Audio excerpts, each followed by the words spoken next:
this video is at half speed. It goes for 14 minutes, so don't feel like you have to watch all of it. But if you want to fast forward and just pick out little sections of things that you might think are helpful, feel free to do that. So I'm just using the pen tool and selecting what area will be our sky. So just going around the outside and clicking selection. Going okay. And then I'm just changing my color. So you can use the ones from the eyedropper, or you can just change them on the color palette section. So I don't want the sky to be too light, because remember, we're doing pop art, so it needs to be nice and bright and really contrasting. And then I just fill in that layer. And so even though it's gone over that section where that metal pillar is, we'll fix that up after. So you can change around the different tones and the colors.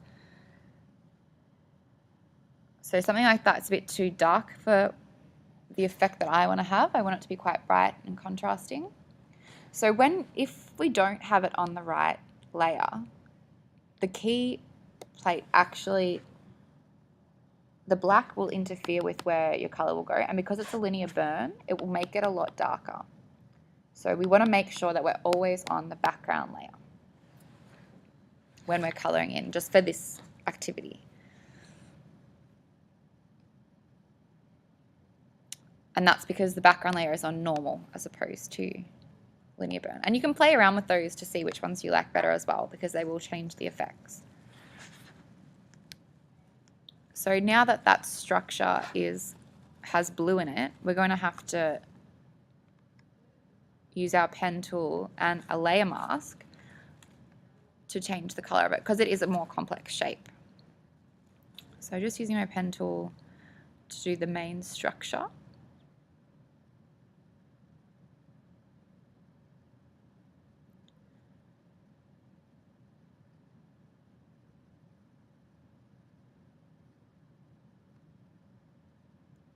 And just zoom, it's a lot easier to zoom in to get a better idea of what you're working with as well, as opposed to doing it from quite far away. When you're working with straight lines, you don't have to have your pen anchor points so close together. You can go a bit further away. And again, if you make a mistake, just remember to use Ctrl Z to undo it. So that goes with anchor points as well.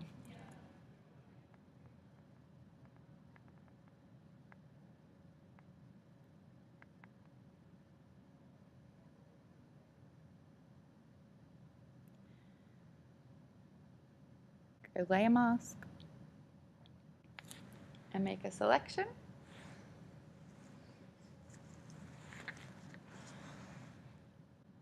So there's a couple of different ways we can do it. We can do it how we did it before, which is when we deleted it.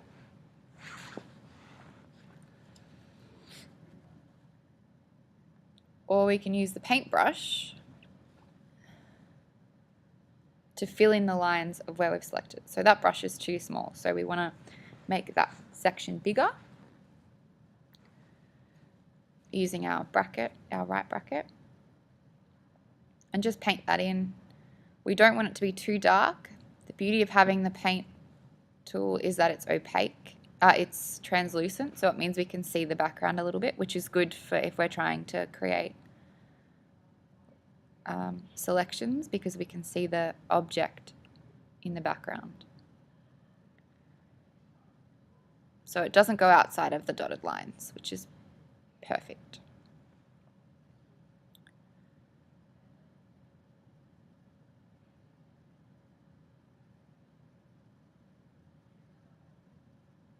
So the next thing that we want to do is we just want to cut out the different sections.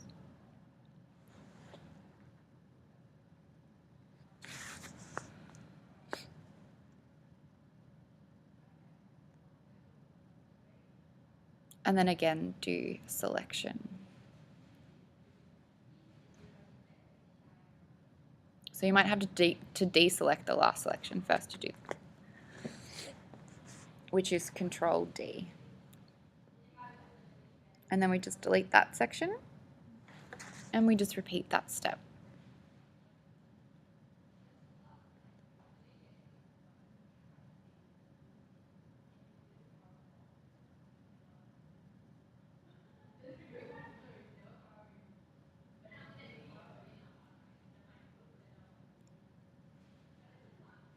So the fact that the layer mask is red, you can change the color, but because it's red, it's a bright color, you can actually see what you're doing a lot easier.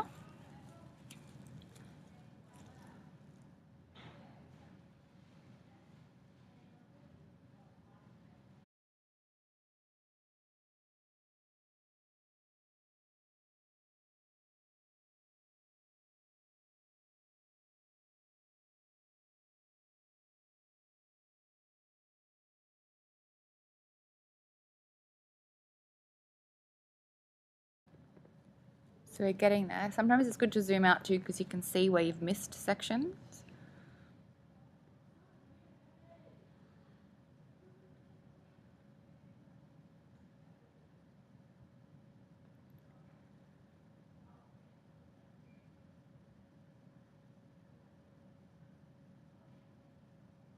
We just delete it.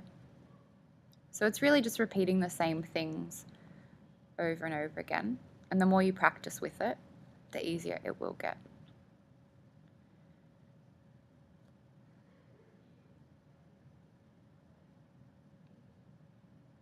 Okay, so now what we want to do, zoom out. And we want to click off the layer mask button. And then we want to invert it again. So we can see that we've got our little lines around the edge. So we just want it so they're just on our object.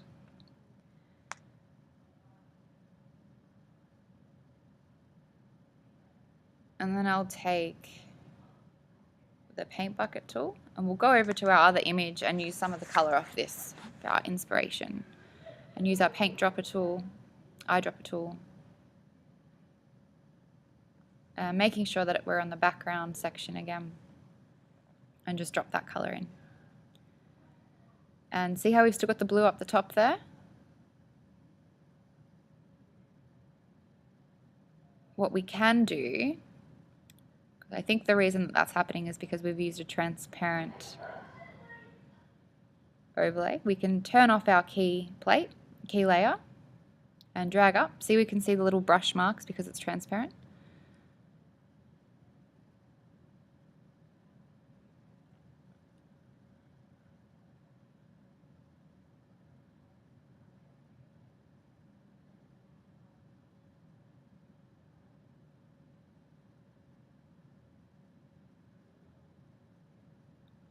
So we can just go undo to get our selection back that we had before. And we just want to make our tool a bit bigger.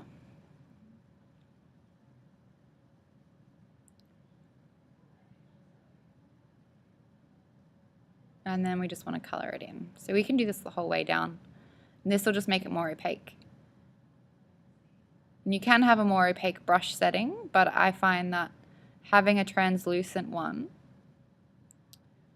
which is on our little section, I think was the weight, means that you can see what you're doing when you're trying to select things. So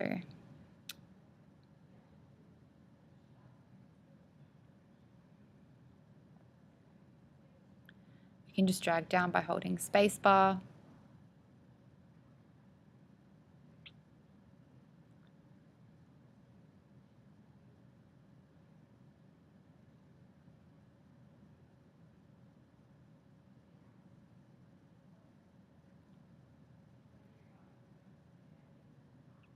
Meaning we can get some nice flat color. Just deselect it by pressing Ctrl D and then press the I button on your key plate, and now we have a nice grey section in our background of our structure, but we've still got a little bit of blue on this pole. So this will be the last thing that we do. We just do the layer mask again. Straight things are really easy to do with the pen tool.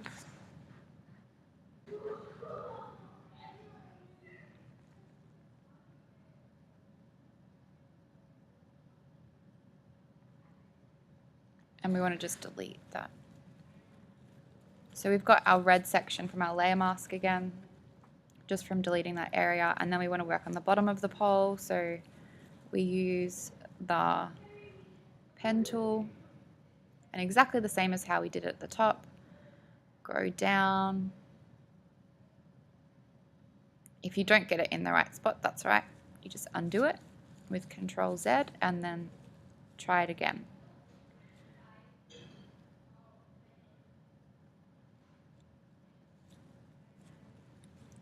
Selection. We don't want any feather radius. That just means that if you've got 100 feather radius, you'll have a softer line or a softer edge on your selection, but we want quite a harsh one because we're doing pop art and the shapes are quite blocky. So once we've made our selection, we just want to inverse it. And then we just want to get our color.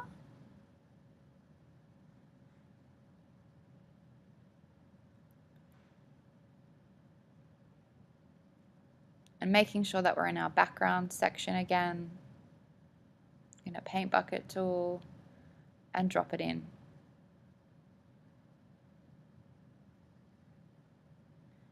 And I've just noticed that I've missed a section as well.